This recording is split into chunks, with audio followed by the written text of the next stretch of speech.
बीच में आ जा रहे हैं तो सेवा बेनती है कि जिते जिते जगह मिलती है बैठने की कृपालता करो और जो मथा टेकन आ रहे हैं उन्होंने भी जिते जगह मिलती है बैठने की कृपालता करो। बोल साचे दरबार की बोलो श्री नंगली निवासी भगवान की। देखिए बिल्कुल शांत, कोई भी आवाज नहीं आनी चाहिए। अब आपकी जो सांस चल रही है कृपया उसकी ओर ध्यान दीजिए। आनंद बरस रहा है। तो आज हम सभी श्री महाराज जी का जन्म दिवस मनाने के लिए यहाँ पर आए हुए हैं।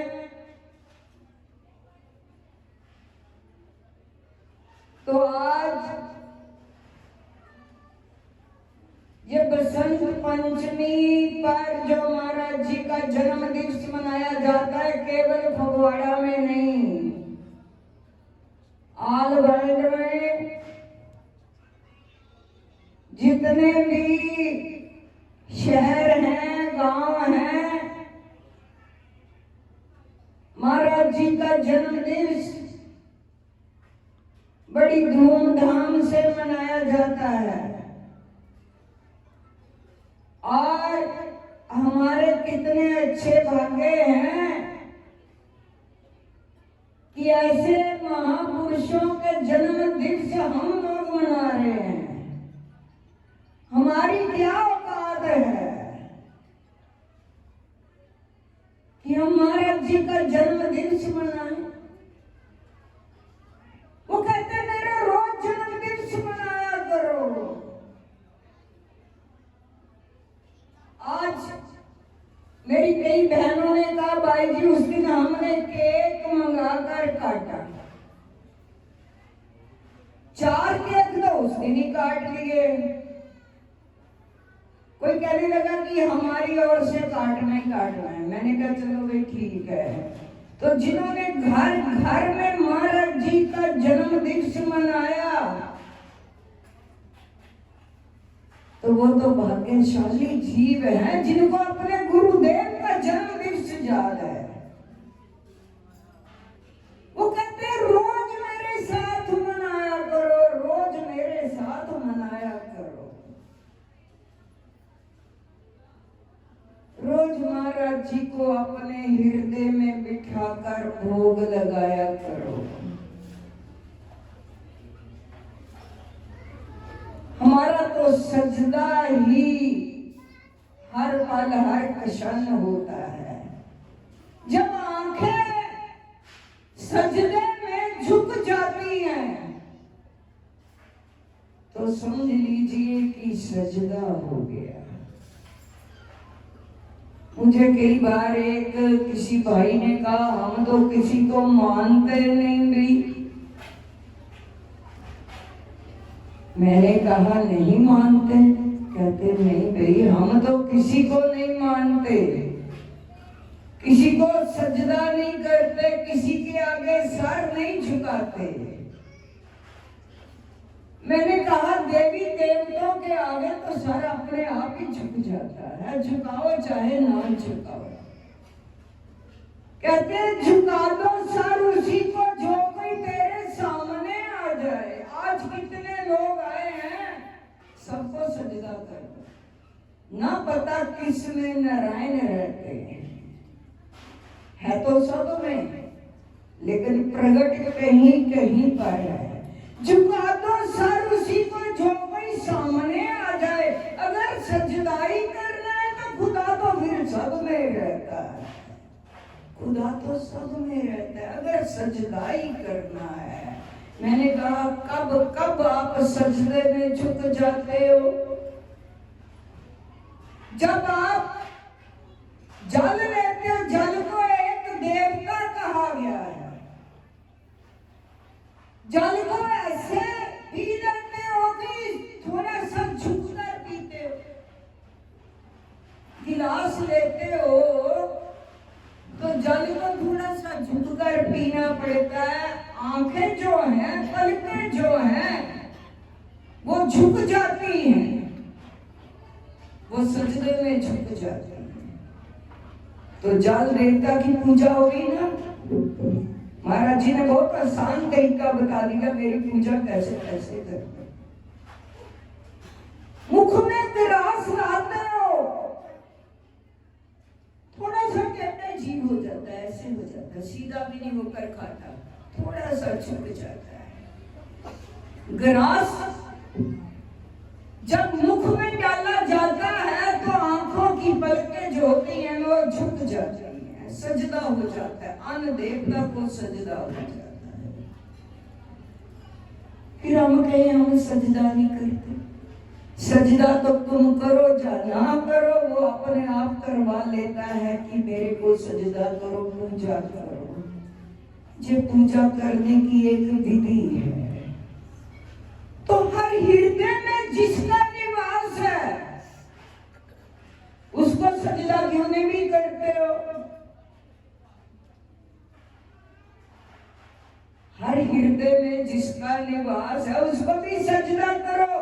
क्यों वैर विरोध को पाल कर रखते हो? सजदे में आ जाओ, एक बार सजदे में झुक जाओ तो फिर उठा ना जाए, इतना झुक जाओ। वो कहते मेरा जन्मदिन मनाना है तो सजदा करो, हर जीव को सजदा करो, हर प्राणी को सजदा करो। हमें ऐसे बचना चाहिए संसार में रहते हुए।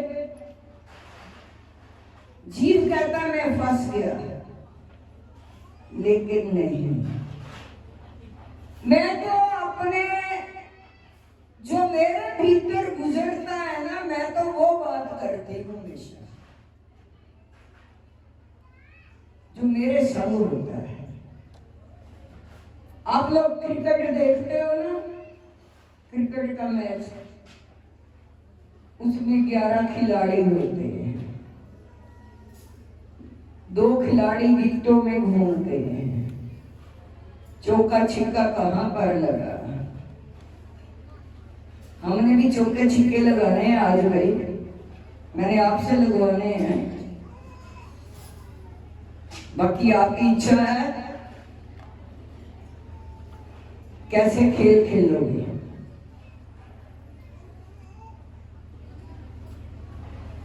ये बार 5 कर्मेंद्रियां, 5 ज्ञानेंद्रिय, 11वां मन, जिसमें हम सभी जीव घिरे हुए हैं।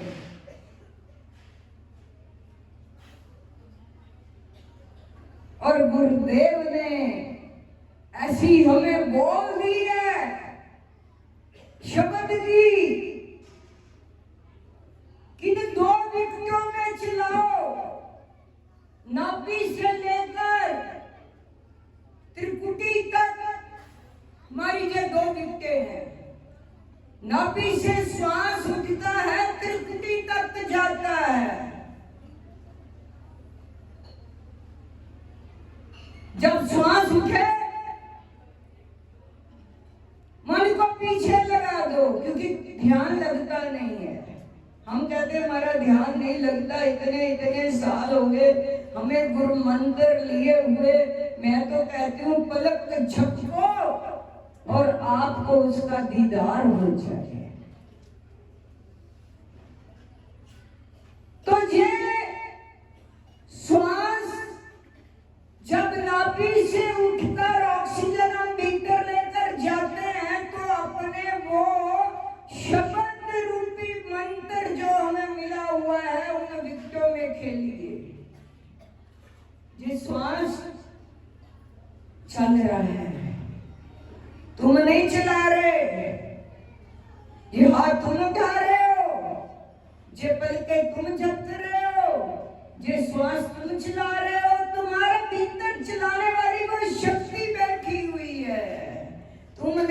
केवल ध्यान लगाना, इतना भी नहीं लगा सकते। इन से बचना है, इन इंद्रियों से बचना है। मन बार बार धोखा दे जाता है। एक बार इन विकटों में खेल कर तो देखो, दौड़ कर तो देखो, श्वास की तार पर चल कर तो देखो कैसे चला जाता है। ये शब्दों में कहने बहुत आसान है, शब्द कहने बहुत आसान है, लेकिन चला भी करो। एक बार इस देह से ऊपर उठ जाओ, जिसलिए हम लोग संसार में आए हैं। जब देह से ऊपर नहीं उठोगे, जब तक देह ध्यास रहता है, तब तक कुछ नहीं बन पाता। हमें तो ऐसे होना चाहिए, एक फक्कर एक वृक्ष के नीचे तप कर रहा था, पास में से नारद मुनि जी गुजरे, आपस में संवाद हुआ। मैंने ज्यादा डिटेल में लेकर नहीं जाना, मुख्य अंश बताने हैं। संवाद हुआ कि आप कहां जा रहे हो? नारद मुनि जी कह रहे हैं मैं भगवान विष्णु के पास जा रहा हूं। अच्छा, मेरी भी एक अर्जी ले जा। क्या अर्जी? कि मैं इस वृक्ष के नीचे तप कर रहा हूं, आप वहां जाकर मेरी अर्जी लगा देना कि अभी तक मेरे को दर्शन नहीं हुए। कितने साल हो गए तप करते करते, मेरे को दर्शन नहीं हुए, अभी तक मेरे को उनका दीदार नहीं हुआ। नारद मुनि जी कहते हैं जरूर। जब नारद मुनि जी वहां गए, उस महापुरुष की अर्जी जो थी वो लगा दी, महाराज जी ऐसे ऐसे एक महात्मा जी हैं, वो तप कर रहे हैं, तो वो आपके दर्शन की अभिलाषा रखते हैं। तो आगे से भगवान विष्णु कहते हैं उनको जाकर बता दो, जिस वृक्ष के नीचे वो तप कर रहा है, जितने वृक्ष के पत्ते हैं उतने जन्म और तप करना पड़ेगा, तब मेरा दीदार होगा। आसान नहीं है, बहुत मुश्किल है, लेकिन आसान भी है। अच्छा, नारद मुनि जी आगे आकर कहा कि आपकी अर्जी मैंने लगा दी। भगवान ने जी कहा है कि जितने इस वृक्ष के पत्ते हैं, इतने वर्ष तप करे, तब जन्म तप करे, तब मेरा दीदार होगा। तो महात्मा जी ने जब कानों में ये आवाज पड़ी कि तब दर्शन होगा, जितने पत्ते इतने मेरे जन्म और लगेंगे, चलो मेरी अर्जी तो स्वीकार होगी। उछल उछल कर, कूद कूद कर, जैसे अभी मैं देख रही थी मेरी बहनें मेरे भाई बहुत खुश हो रहे थे। मैंने कहा कि जैसे उस महात्मा जी का देह ध्यास छूट गया था, इसी तरह इनका भी छूट जाए ना, ये सभी मेरे पास ही रह जाए। लेकिन बीच बीच में आप लोगों को पता है ना, आज्ञा लेने वाले भी वो कहते नहीं भाई जी मैंने जाना, नहीं भाई जी मैंने जाना, नहीं भाई जी मैंने जाना है। ये 5-11 जो हमारे पीछे लगे हुए हैं, हमें चैन नहीं लेने देते। बैठे जहाँ कर रहे हैं, ध्यान दुकान कर रहे हैं। मेरे भाई दिल्ला साहब जी जहाँ बैठे कहते 2 घंटे दुकान पर भी लगा लूंगा। अरे क्यों छोड़ करते हो ऐसे काम? मेरे को बहुत तकलीफ होती है। जो मेरे नजदीकी भाई बहन भी मेरे से आकर ऐसा करें, बैठ जाओ, क्यों करते हैं? वो महात्मा जी इतना उछल कूद करने लगे, नाचने लगे। अभी नारद मुनि जी आगे बात बता ही रहे थे, इतनी खुशी आ गई मन में, वो खुद देह ध्यान से छोड़कर ऊपर समाधि स्थित हो गए। इतने में भगवान भी आ गए। नारद मुनि जी कहते कमाल की बात है, अभी तो मेरे को बोला था कि जितने ये पत्ते हैं उतने जन्मता का तप करे तब दर्शन होंगे, लेकिन ये तो मैं अभी बात ही कर रहा था, भगवान तो आकर प्रकट भी होंगे, प्रकट होने में देर नहीं लगती। वो नारद मुनि जी कहते हैं मेरे को क्यों झूठ बोला था, आपने तो ऐसा बोला था कि तब दर्शन होंगे, आप तो आ गए। कहते भगवान विष्णु मेरे से रुका नहीं गया, मेरे से ठहरा नहीं गया। जब भी कोई भक्त मेरे को हृदय से पुकारता है, अपने देह से ऊपर उठ जाता है, तो मैं रुक नहीं पाता, मैं उसको दर्शन देता ही देता हूँ, उसको दीदार देता ही देता हूँ। हमारे श्री स्वामी जी महाराज जी कितने कृपालु, गुरु महाराज जी कितने कृपालु, उन्होंने अपनी शरण में हम लोगों को जगह दे दी कि चलो उठो, अपने भीतर उस ज्ञान को प्रज्वलित करो। संत महापुरुष होते हैं, वो ऐसे नहीं ज्ञान दे देते हैं चलो भी लो। ज्ञान के आगे बादल जो होते हैं वो ज्ञान को भी ढक लेते हैं। बादल जब छंट जाते हैं तो सूरज का प्रकाश नजर आ जाता है।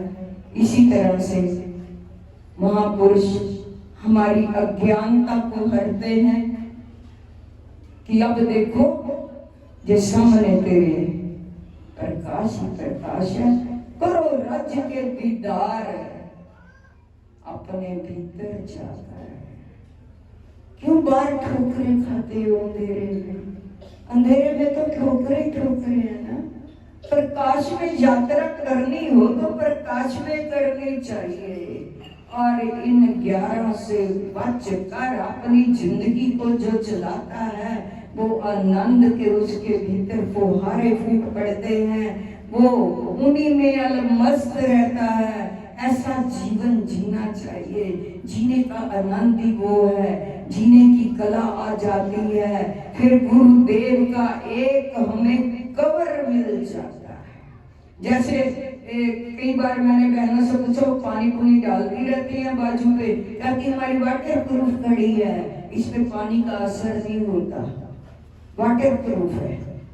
तो जा तो ऐसा हो जाए कि हमारे पर श्री महाराज जी की इतनी कृपा बरस जाए, वो वाटर प्रूफ कवर हमें मिल जाए जो इनसे हम लोगों को बचाकर रखता है। इन 11 के चक्कर में नहीं पड़ना, उस मालिक से मिलना है। दे ध्यान से रोज सुबह उठकर आप लोग प्रभु से बातें किया करो, प्रभु से मुलाकात किया करो, तभी हमें अपनी जिंदगी का आनंद मिलेगा। आज श्री महाराज जी का जन्म महोत्सव हर रोज सुबह बैठकर मनाया करो, तभी जीवन का आनंद है।